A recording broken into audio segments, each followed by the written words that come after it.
Welcome to Let Me Fix This. Enjoy the video. You start by verifying your PC can run Secure Boot. Check your motherboard model and UEFI firmware.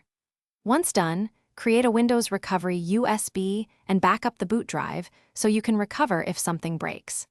Next, reboot into firmware and locate boot mode. Make sure CSM or legacy mode is disabled so the system will accept secure boot keys. These steps set the stage and prevent boot failure. Do them now before changing Secure Boot status. You now enable Secure Boot inside UEFI. Reboot and press the firmware key, then open the Secure Boot configuration.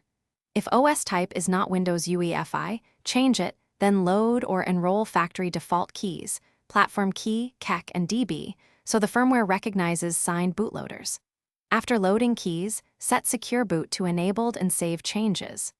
When the system restarts, Windows should boot in UEFI Secure Boot mode. Make sure drivers and GPU BIOS finish by verifying Secure Boot in Windows.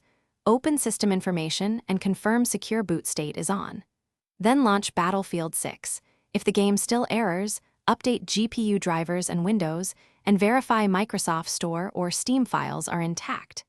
If you hit a boot or driver problem, disable unsigned drivers or revert Secure Boot temporarily while updating firmware or drivers.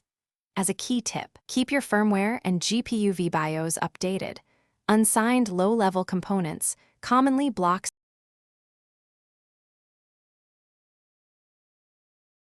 Thanks for watching. If you found this helpful, don't forget to like and subscribe.